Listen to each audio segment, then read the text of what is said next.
Eamon Khan here. 40 seconds out. Pleasure to be in the company of Duke McKenzie, MB. We'll get straight into this because the internet might stop us. But let's get your take on last night's action. Scintillating stoppage, a win for Moses Itauma against Dillian Whyte. What did you see before your eyes? Well, before the fight, when I said Dillian Whyte would probably get stopped in about 10 rounds, that was probably more my heart saying I wish he could have gone that amount of time. The general sort of consensus was going to get stopped, right? He was going to knock out. I don't think anybody really knew with any real conviction it was going to be that emphatic. I mean, when you're a young prospect on the way up and you're blowing everybody out the water, you're full of confidence. And Moses Itauma put on a first-class display last night because all he did was just he went out and he did exactly what he said he was going to do. He went out and he did exactly what he was supposed to do. He went out and did exactly what everybody expected him to do and destroyed Dillian Whyte. Now, people can say pretty much what they want about Dillian Whyte, but, you know, he's a very proud man and he wouldn't have wanted to have gone out like that. And I can really kind of feel for him, and I put myself in his shoes. I've been in that position where you know you're at the end and you say to yourself, I can do it just one more time. But in reality, as soon as the bell goes, it's gone. There's nothing in the tank. You know, he came in really, really lighter than he's been for quite some time, and a lot was made of his weight and how fit and how well he looked. But again, that's really taxing on you when you're of a certain age, 30, 35, about 35, 36, 37, as Dillian was. It's really tiring. The runs are really hard. The gym sessions are even harder. And you can't always get through them. And you kid yourself and you lie to yourself and say to yourself, you know, I could just do this one more time, but you can't. And as soon as the bell went, you knew he just didn't have it. He didn't get battered last night. He didn't even get caught with great shots, to be fair. You know, it was the accumulative effect. It was the amount of punches that Itauma was throwing. And, you know, when he went over, he weren't really getting up, was he? Let's be fair. Like I say, he didn't get seriously hurt, but it was enough for him to say, you know what, no more. I'll call it off now. But he got a really good payday for it, which I'm really pleased for him, because this isn't just a fight game; it's a fight business. And when you look at your career at the end of your career, you'll look at your bank balance and say to yourself, you know what, it was worth it. Dillian Whyte can look at his bank balance and say, last night's fight was worth it. Did he do it for the money? He probably did. You know, Moses Itauma is a huge name, and it would have been a massive scalp to have had, but it was never going to be the case.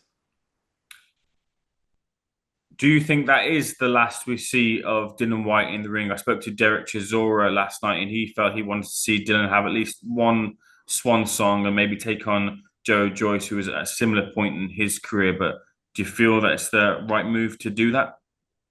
It would be the right move for him to walk away from boxing now. He's shot to pieces. There's nothing left in the tank. You know, it seems all too often now, a lot of boxers aren't really thinking about their health, and your health is your wealth. And without your health, you can't spend the money that you've got. So why risk it? He's got nothing to prove. Like I said, you know, he's not been a world champion. He's not, you know, that's gone now. Those glory days of becoming a challenger and winning a world title, they're gone. He's old, and he's finished. It's a brutal pill to swallow, but that's the reality of life. What about Moses in terms of his next step on the ladder? A lot of conversation about who he could potentially fight next. Joe Parker, Ajit Caballero is someone you'd mentioned pre-fight about maybe someone to steer clear of. Alexander Usyk has been pitched as the next potential opponent as well too. Is he ready for that type of opponent? I don't think anybody's ready for Usyk. Definitely not Moses Itauma. Even on that brilliant display he gave last night, still not ready for Usyk. The kid should still be treading water because he's still probably about four or five fights away from a world title fight, if it is indeed to be against Alexander Usyk. But it won't be because Usyk will probably retire. The belts become fragmented, vacated, and then hopefully Moses Itauma could fight for a vacant championship. Who he goes in with, Joseph Parker's the obvious choice because he's been waiting for his shot, and I believe is the number one ranked mandated challenger for the title. And Itauma against Joseph Parker, that's a good fight. It's a really good fight. It's a fight that I think Itauma could win. Will he win? Who knows? We won't know till fight night. But, you know, Cabello, I think he's the real danger guy for Itauma right now. And you know what? I'm not looking for anybody to beat Itauma. I just want to see him in competitive fights. I'd love to see him go on and become world champion, you know, but the reality is everybody's looking to see who can test him. Nobody's tested him yet. It's still the unknown. And it would be a major shock if he got into a world title fight with Cabello or with, you know, Joseph Parker or with Dubois, and those guys could take him 6, 8, 10 rounds, then there's more questions to be asked. Do you see what I mean? We don't know if we can answer them questions because nobody's given him that challenges yet.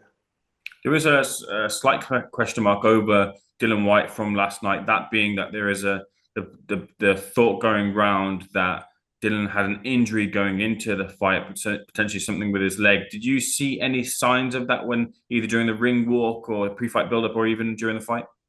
No, I'd say it's a smoke screen. I'd say it's rubbish. You know, it's an excuse. If he wants to make excuses, fair enough. Very few boxers now will get into that square circle injured. Or, you know, maybe I should rephrase that. You know, getting into the ring, if you're injured, is a foolish thing to do, if that's the case. So I don't believe for 1 minute he was injured, that he had some, you know, dodgy knee or whatever it was, because he probably wouldn't have taken the fight if that was the case, you know. But he didn't. But he did take the fight. And like I say, it's easy to say he took it for the money. It's a huge payday. It was never going to come around again. So whatever was going on with him, he risked it, and it kind of backfired on him. Quick word on Filip Hrgović getting a victory over David Adelaide. What did you think of that fight? Pleased for Hrgović. Very disappointed with Adelaide. I don't know what he was thinking. You know what? I really thought he would rise to the occasion. When you're that close to potentially gate crashing the heavyweight scene, as Adelaide was, I mean, let's get it right. If he beats Hrgović is world ranked, then he comes into David Adelaide would have come into the equation and could possibly have forced gate cashed the heavyweight scene and potentially walked himself onto a huge fight with any of the big names in that division. David Adelaide didn't show up last night. I don't know what planet he was on. I tipped him to win. I really thought he was going to come out of himself, box out of his skin, and do a number on Hrgović, because I don't really rate Hrgović. He's not all that. Hrgović will, when somebody puts it on him, he'll go back into a shell. We've seen it before, and he'll do it again. Anyway, but I don't want to take anything away from Hrgović. He went out there and he beat Adelaide. It wasn't an emphatic victory. It wasn't an emphatic performance by either of them, not even Hrgović, and he won. But Adelaide started off so tentatively, so negative. He started off on the back foot and pretty much remained on the back foot for the whole of the fight. Now, when you're this close to maybe gate crashing the party against the big boys, surely there's got to be some part in your being that says to you, you know what, I'm going to go out there and I'm really going to take the bull by the horns. I might not get another shot. I don't know where David Adelaide's next shot's going to come now. Unfortunately for him, you know, losing to Hrgović, who isn't the best in the world, you know, maybe that's his level. I feel sorry for him. I don't like to see any fighter that I'm associated with or that I know lose, and he lost to somebody who's not that great. Drew, that's the extent of my questions. I appreciate you once again giving me your time on Sunday afternoon. Thank you for speaking to Seconds Out, and hopefully see you soon. Hey man, thank you, mate. And you know, God bless. Get some rest, mate, because you're knackered. You've been doing a lot of flying, and you need to get some sleep. You've been up for about 48 hours. You told me, right? So get some sleep, brother. I'll see you again. We'll do soon.